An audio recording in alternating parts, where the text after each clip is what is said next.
Warhammer 40,000 Renegades, Lord of Excess by Rich McCormick. Chapter 24. Xantine heard the words of Quarantine before he could see his cousin, his senses realigning as he returned to control of his body. She is compatible. The word-bearer glanced at the stone tablet he cradled in the crook of his massive arm, and whispered to him, in a voice like the wind. Between them, Cecily lay slumped on a plush chase lounge, the occasional twitch of her body the only indication that she still lived. Her mind is unique amongst those we have discovered on this world. Powerful, but unguarded. She will interface with Gallia. She will revitalize the exhortation. Toon looked up, his gold eyes gleaming. She will allow us to leave this place. Yes. Sajant wept. We yearn to follow the song, return to the Dark Prince. Images flickered through the mind they still shared, of fields of silk, lakes of wine, and forests of flesh, the garden of Slanesh. She would be rejuvenated in the Dark Prince's embrace, and he would be cast aside, a vessel, its contents poured out. Her distraction was all Xantine needed. He had become expert at waiting for these moments of weakness, more that they warred for control of his flesh body, and he slipped back into his form like a bodysuit. He fixed Toon with turquoise eyes and spoke. "No," he said matter-of-factly.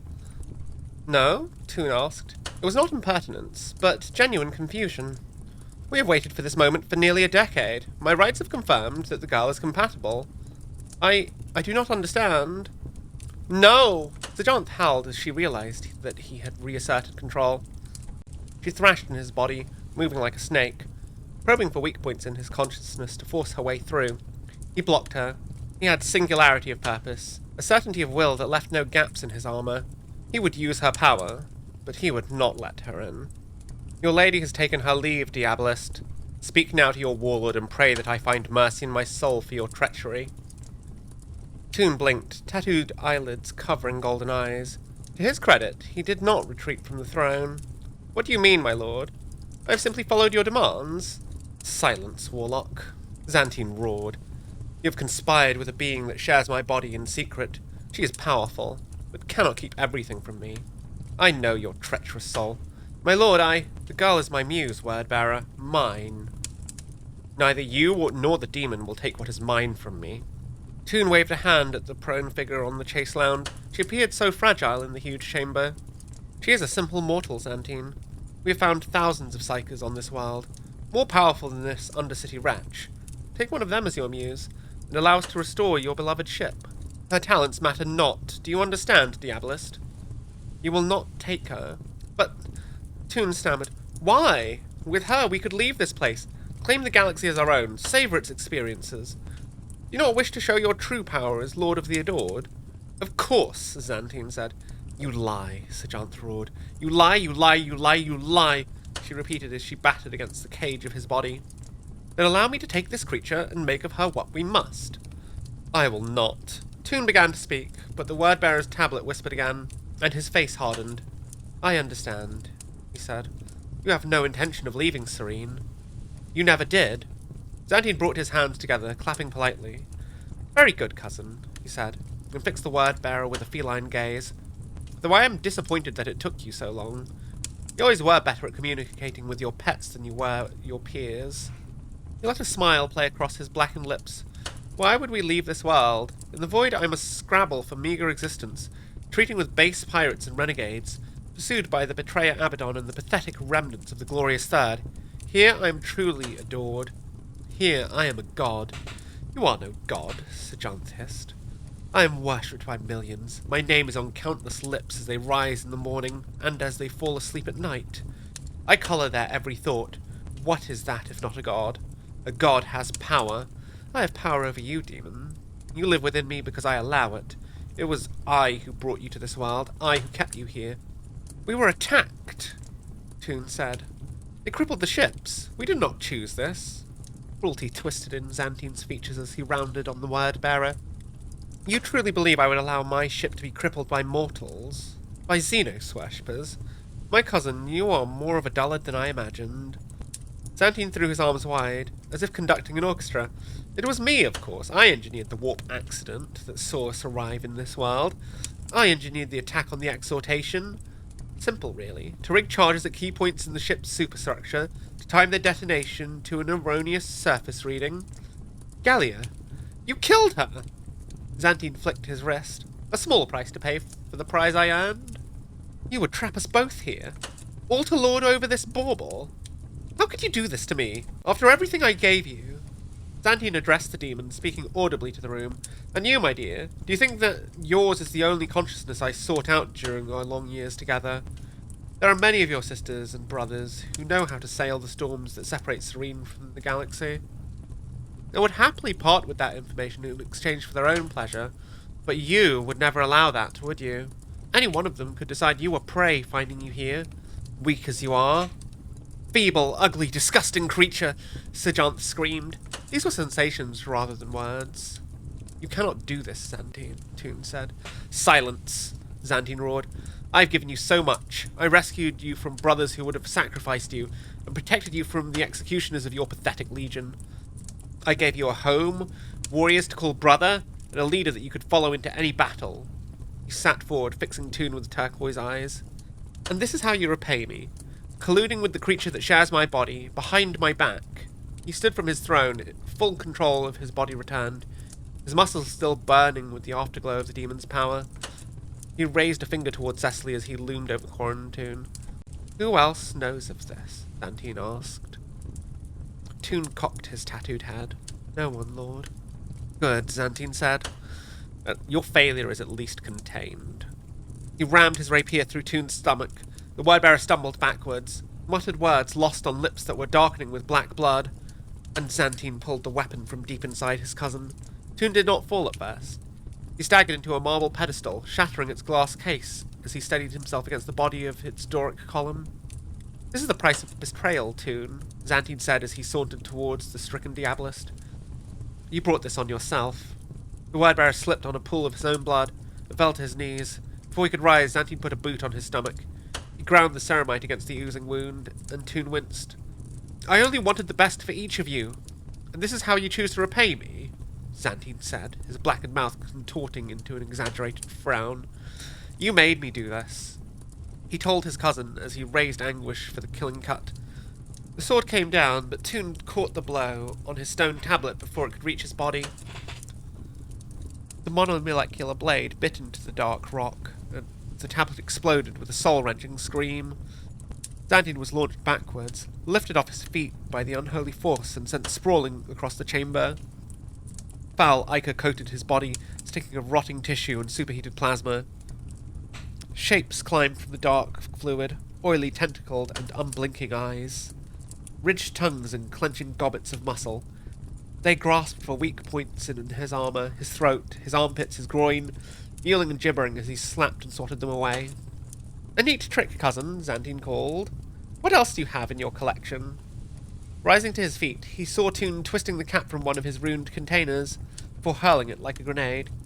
The creature that pulled itself from inside the container was thin and long, far too long to fit inside the confines of its prison, but it had been born from this reality.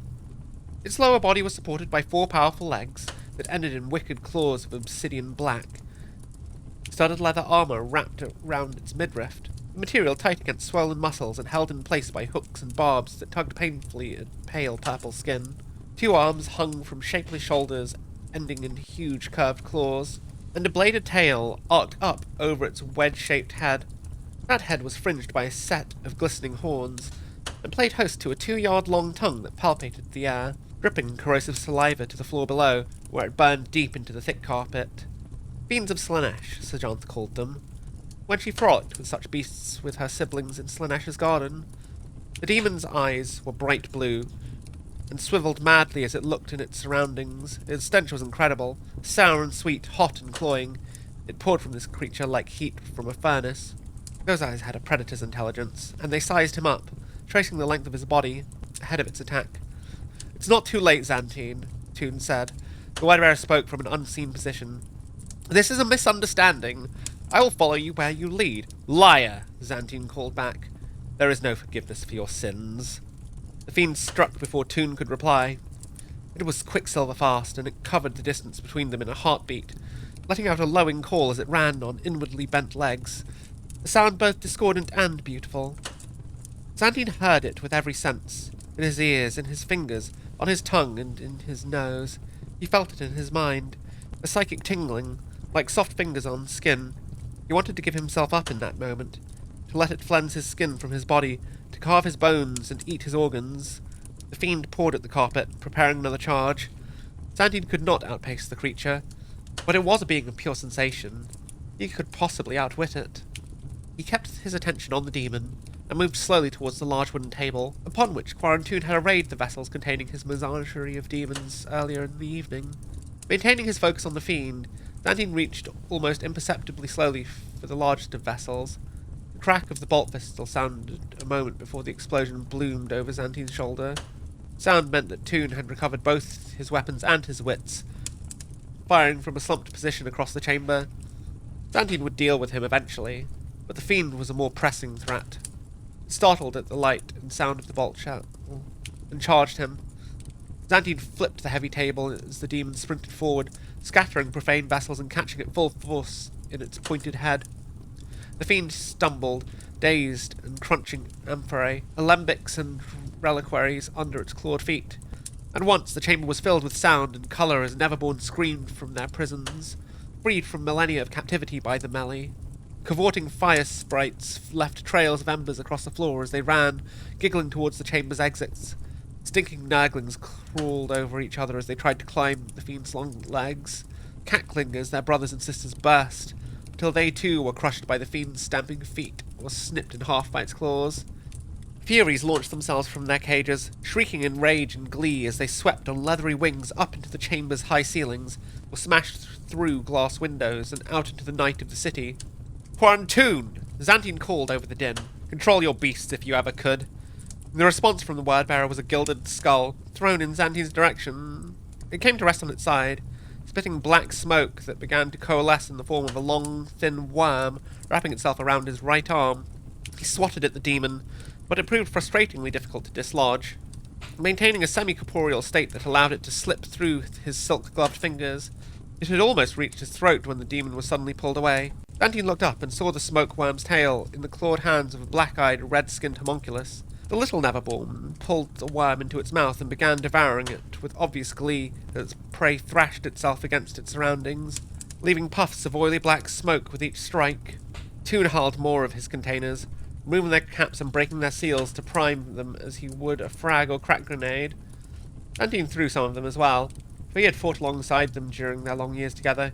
He felt a flicker of pity as he drove Anguish through the puffy body of a creature with huge black eyes and a sucking maw. Sorcerer's flesh withered and boiled as the sword's tip cut through it. The weapon had been crafted to contain a demon of immense power, and as such its effect on such base Neverborn was catastrophic. The fiend, though, such a creature still posed a significant risk. The demon lashed out with its tail, splintering wood and stone as it searched for its transhuman prey.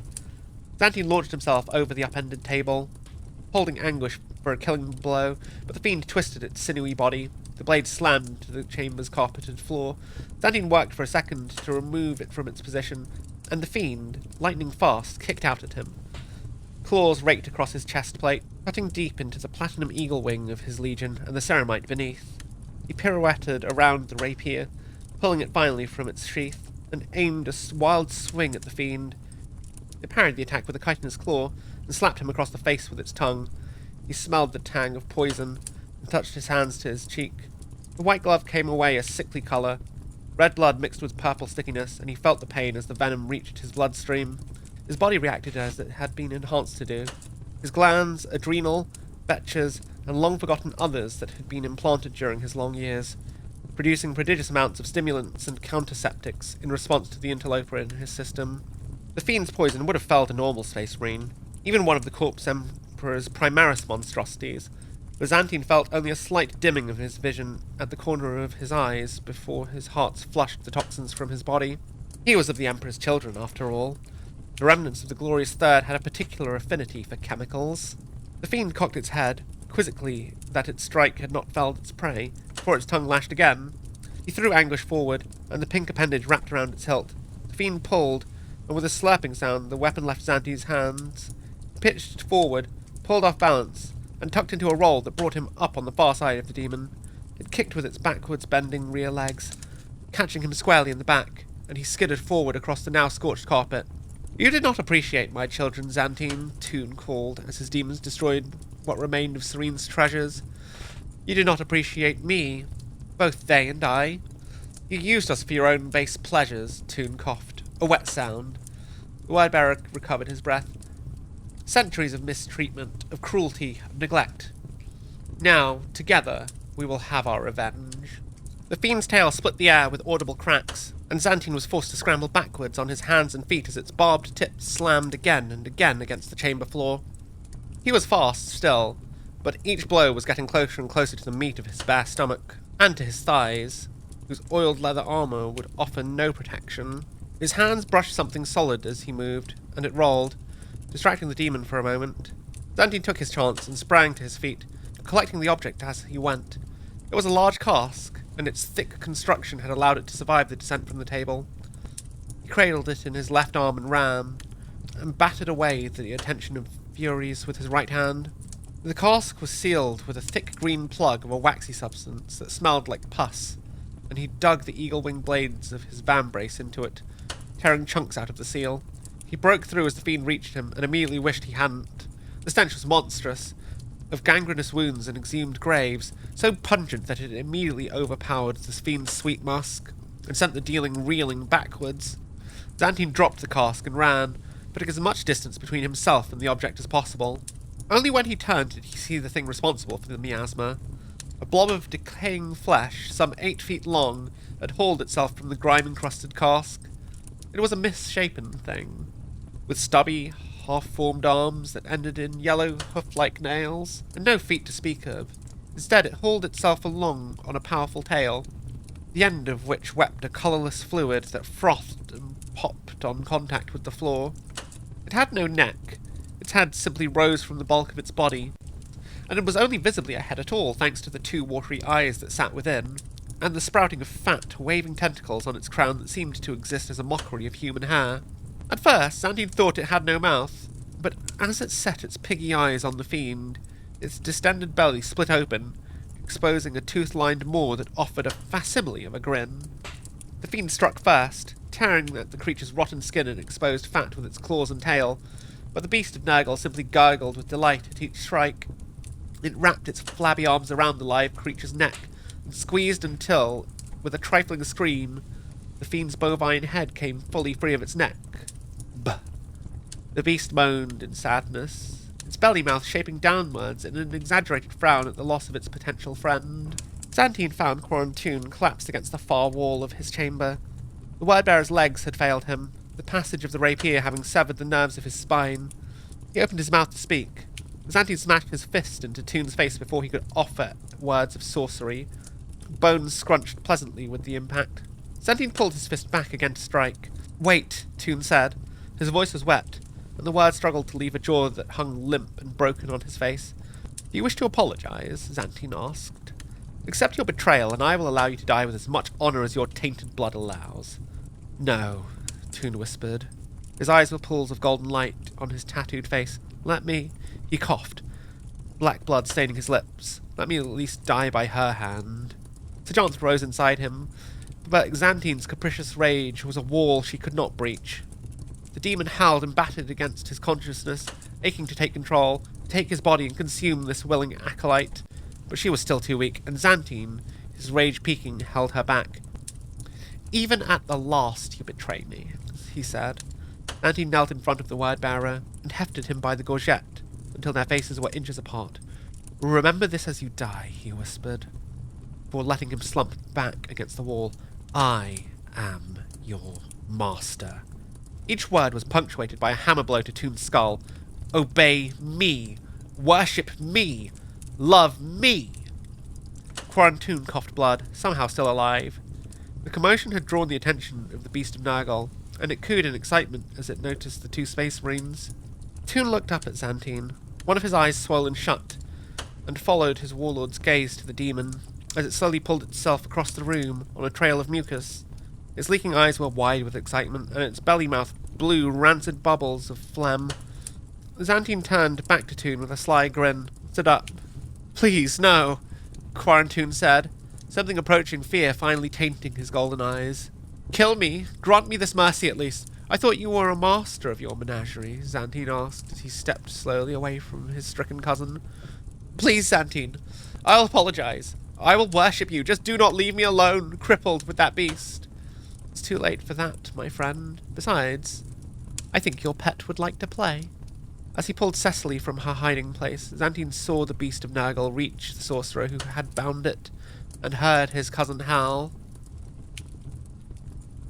I think we all knew that probably Quarantoon wasn't going to survive, foreshadowed by Xantine's awakening in the last chapter. He doubles down so much on... I would have thought he would have been smarter than that, but he doubles down so hard on his betrayal and support of Sajant throughout this chapter. I suppose it makes sense for a word bearer to have more loyalty to a demon than another space marine. And I think it's interesting that it really explores Quarantoon's identity in this chapter. This felt like Quarantoon's chapter more than anything else. It explored who he was in a way that I don't think we've really gotten to see until now. Which I think is nice. I think it's nice that every so often we get a chapter that focuses on one of these supporting characters.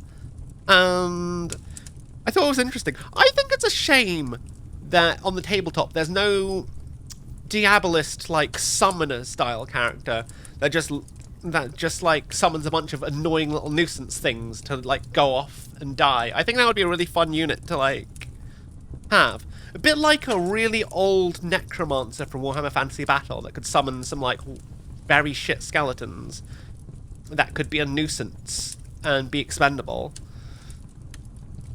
I love the use of the Beast of Nurgle, the MVP at the end. And how he's just a little guy who wants to play, and how sad he gets when he kills his new playmate. More of that. More Beasts of Nurgle. That's so cute. I kind of want one. He's just a little puppy that wants to play, right? He's just a little guy. Just a little guy. But yeah, we didn't really get to see much of anything else. We really didn't get to see much of anything else. When did Cecily wake up? That's one thing it didn't really get to show. Cecily was asleep for ages. That entire chapter, and then suddenly she's got a hiding spot right at the end. I'm just I feel like maybe the author kind of forgot that she was there. It was just oh yeah, at the end, Cecily's fine. I also was shocked by how... I mean, I wasn't that shocked, but I was shocked by how devious Xantine was about Sajant, thinking about approaching other demons to just feed her to him. I thought they were meant to be loved. They're like a bitter old married couple that hates each other at this point of the book. And I think it's obvious. Sajant is gonna cheat on him with, her hot new boyfriend from her midlife crisis, Toricon. And he's already looking for someone else to replace her as well. And it's just interesting. It's just not where I expected it to go, considering they were first introduced in a more perfect union. But I suppose you've got to take the good with the bad in any relationship, and I think these guys have definitely gone way past the good point. I have to say, I think Rich McCormick is doing a fantastic job with this book. I love Xantine. He's such a little shitlord. He's such a villain, and yet I can't help but root for him. I can't help but like him. I can't help but be entertained by him. And I just can't wait to see how things can get possibly worse for him, because they definitely are. This isn't the end. We still have, what, 5 or 6 chapters left, including an epilogue? So yeah, let's just enjoy the ride.